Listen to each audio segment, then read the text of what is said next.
Hey guys, आज फिर आ चुका हूँ मैं एक नई वीडियो, तरोताज़ा वीडियो लेके। आज मैं बात करने वाला हूँ कि अगर आप यूथ में हैं, अपने 15 से 25 में हैं।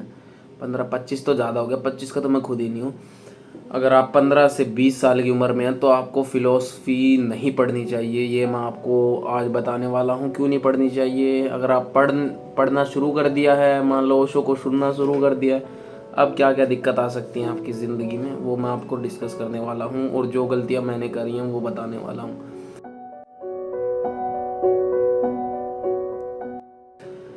सबसे पहली बात, फिलोसफी होती क्या है? दर्शन शास्त्र। दर्शन शास्त्र ही होता है क्या? पता नहीं भाई।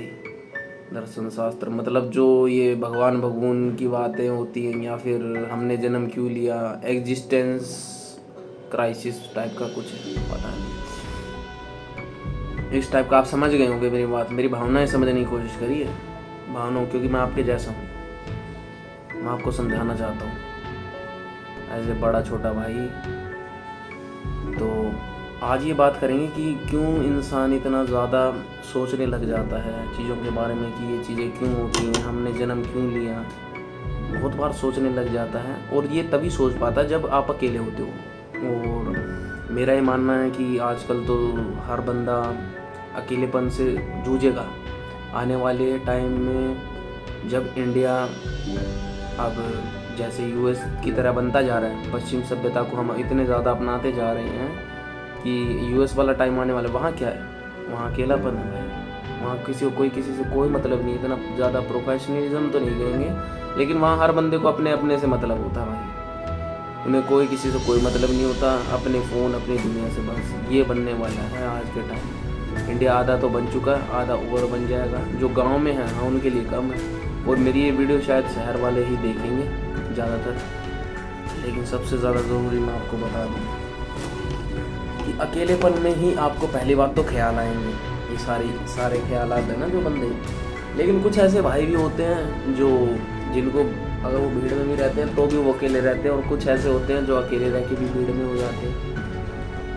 अब इंट्रोवर्ट्स बोलते हैं उन्हें, जो बहुत सारे बंदों में रह के भी अकेला फील कर सकते हैं। तो मैं भी उस टाइप का एक इंट्रोवर्ट हूँ, मुझे भी अकेला रहना बहुत पसंद है। और दूसरी बात, ये आपके प्रकृति में भी होता है कि आप किस टाइप के इंसान हैं। अगर आपको अकेला रहना शुरुआत बचपन से ही पसंद है, या फिर किसी तरीके से आपको कोई चाइल्डहुड ट्रॉमा था जिसपे कि दोस्त आपका मजाक उड़ाते थे, तो आपने अकेला रहना ही शुरू कर दिया। मेरा तो ज़्यादातर इस टाइप का ही ट्रॉमा था, किसी बाद की वीडियो में जिक्र करेंगे इसका। लेकिन ज़्यादातर आपका चाइल्डहुड ट्रॉमा ही होता है जिसकी वजह से आप अकेला रहना शुरू कर देते हैं, दोस्तों से कटना शुरू कर देते हैं। एक दो ही दोस्त होते हैं जो आपके खास होते हैं, जिनके सामने आप अपनी असली हकीकत रखते हैं। बाकी दोस्तों से आप हाय हेलो कर लेते हैं।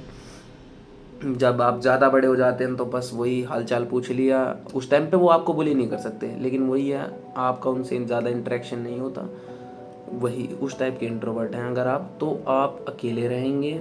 आपके मन में ख्यालात आएंगे तरह तरह टाइप के। और ये ज़्यादातर क्योंकि एक्सट्रोवर्ट भाई बंदा इतना थक जाता है भाई, वो इतनी ज़्यादा एनर्जी वो बोलने में खर्च करता है, उसे यार दोस्तों की टेंशन पड़ी रहती है, कौन कहाँ है, बहुत सारी चीज़ें उसके दिमाग में चलती रहती हैं।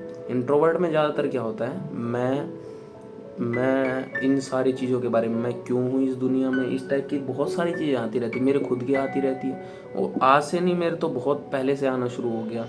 या फिर अगर आप कोई ऐसी फैमिली में है जहाँ पे बहुत ज़्यादा धार्मिक चीज़ें हैं, या फिर ओशो को सुनना शुरू कर दिया आपने, ऐसे ही अंदर से एक बार कोई आपको अच्छी लाइनें लग गई, फिर आपने यूट्यूब पे सर्च करके सुनना शुरू कर दिया। ओशो पे आते हैं हम।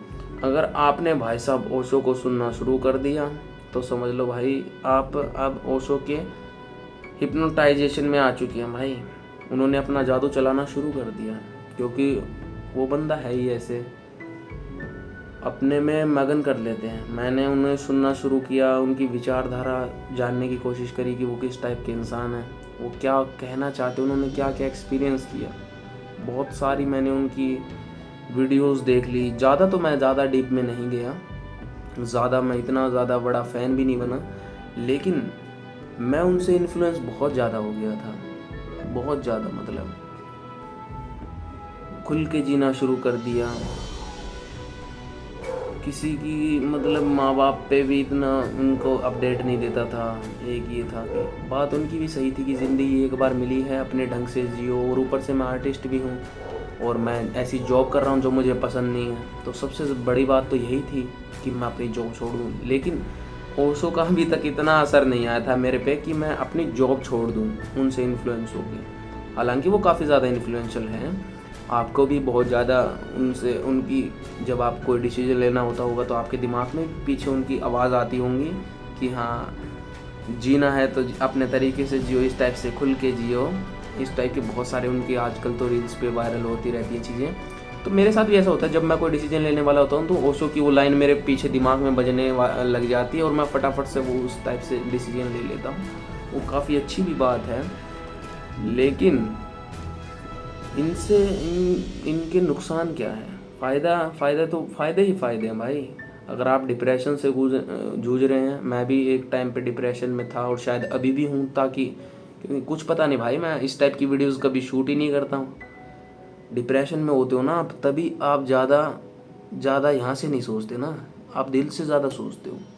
दिल से आप फिर आपके जो मन में है, अभी क्या पता ओशो के इन्फ्लुएंस से मैं ये वीडियो बना रहा हूँ, कुछ पता नहीं है भाई। और कल को क्या पता मैं रिग्रेट करूं, अगर मेरा ये दिमाग ज़्यादा काम करने लग जाएगा और मैं ज़्यादा सोसाइटी वाला बंदा हो जाऊंगा।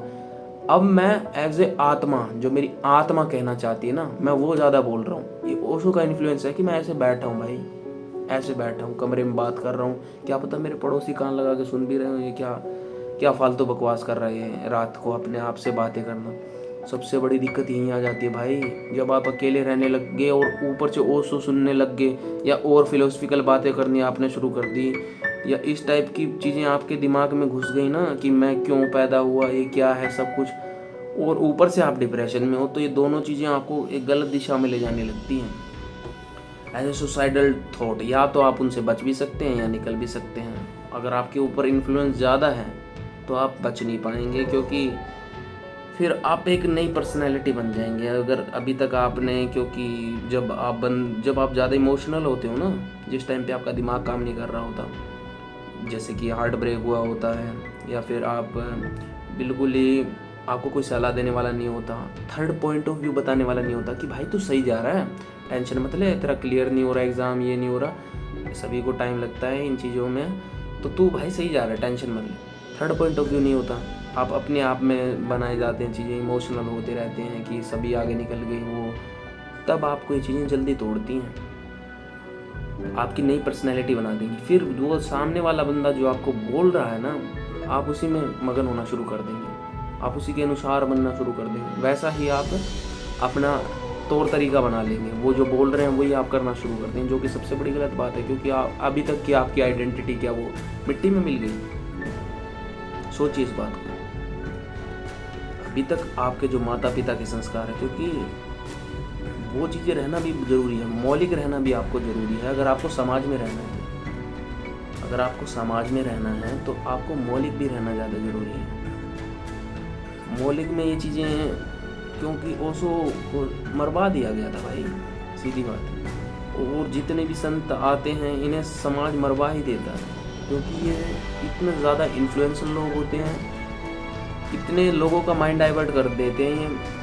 हालांकि इन्हें अच्छे वे हो चाहे बुरे वो मेरे को आज तक क्लियर नहीं है, क्योंकि मैं भी अभी एक्सप्लोर कर रहा हूँ चीज़ें। लेकिन ये इन्फ्लुएंशियल बहुत होते हैं ऐसे बंदे, इसीलिए समाज हमेशा संतों को, चाहे वो उन्हें हमेशा से उनका विरोधी ही रहा है, बाद में भले उन्हें कितना ही पूछता हो। आज भी देखे जाए तो ओशो की वीडियोस उतनी ही वायरल होती हैं, उतनी उनकी फैन बेस आज भी। लेकिन हमने फिर भी अमेरिका, वो उन्हें रहना पड़ गया था, उन्हें जहर दिया गया, ये सारी चीज़ें हुई ना। इसीलिए दोस्तों, तो आपको क्यों नहीं करना चाहिए, क्यों ज़्यादा ये चीज़ें अपने दिमाग में नहीं डालनी चाहिए। ये पहली बात, आपकी सेल्फ आइडेंटिटी इन्होंने ख़त्म कर देती हैं। आपके गोल्स अगर आपने कुछ बनाए हुए हैं, आपकी मान मर्यादा, जिस चीज़ के लिए आप बायोलॉजिकल बने हो, है तो हम जानवर ही, एक जानवर का रूप है, 84 लाख जानवरों में से, हम योनियों में से एक हम जानवर हैं, तो हम प्रकृति के खिलाफ हो गए, हमने ज़्यादा सोचना शुरू कर दिया। और जो बंदा प्रकृति के खिलाफ होता है, प्रकृति उसे मार भी देती है। चाहे हर कोई बंदा कितना भी ज़्यादा उच्च विचार से सोच ले, चाहे कोई हो, प्रकृति के आगे तो जीत नहीं पाया ना। 60 साल की 70 साल की उम्र में प्रकृति आपको लपेट देगी। तो आप इतना सोचने की बजाय, इतना लोगों को इन्फ्लुएंस करने की बजाय अपनी आराम से ज़िंदगी जियो, आनंद में जियो।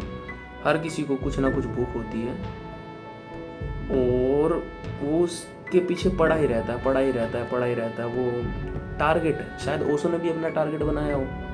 ओशो ने भी लोगों को इन्फ्लुएंस करने का टारगेट किया अपना, चाहे वो अच्छे हो बुरे हो, एक टारगेट तो बना लिया ना। नेचर के बहाव में तो नहीं रहे, नेचर के उसमें तो नहीं रहे। मेरा ये विचार, मैं अपनी विचारधारा बता रहा हूँ, आपको सही लगे वो आपके ऊपर है। वो बंध गए उसमें, बंधे तो वो भी ना, वो भी अपने उसके गुलाम बन गए एक उद्देश्य के, या फिर वो लोगों को समझाना चाहते थे। लेकिन प्रकृति, चाहे हम कुछ टारगेट पूरा करें ना करें, प्रकृति के सामने हमें 60-70 सालों में झुकना ही पड़ेगा, क्योंकि वो इतने में हमें ख़त्म कर दी है हमारी। तो एज ए ह्यूमन बीइंग हमारा जो फ़र्ज़ होते हैं वो हम भूल जाते हैं। पहली बात ही आपकी सेल्फ आइडेंटिटी, जो 20-25 साल तक आपने जो कुछ भी सीखा वो ख़त्म कर देते हैं। आप खुद सोचने मजबूर हो जाते हैं कि यार मैं अभी तक वैसे ही था, क्या मैं सब कुछ गलत ही कर रहा था? क्या अगर मैं माँ बाप की बात मान रहा, समाज की बात मान रहा, क्या समाज बिल्कुल ही गलत है? आप ये सोचने मजबूर हो जाते हैं। दूसरा, एज ए बायोलॉजिकल, जिस चीज़ के लिए हम बने, हम किस चीज़ के लिए बने, हम क्या हैं? मैं क्या हूँ? एक मेल हूँ, मेल जानवर। तो मैं अपने परिवार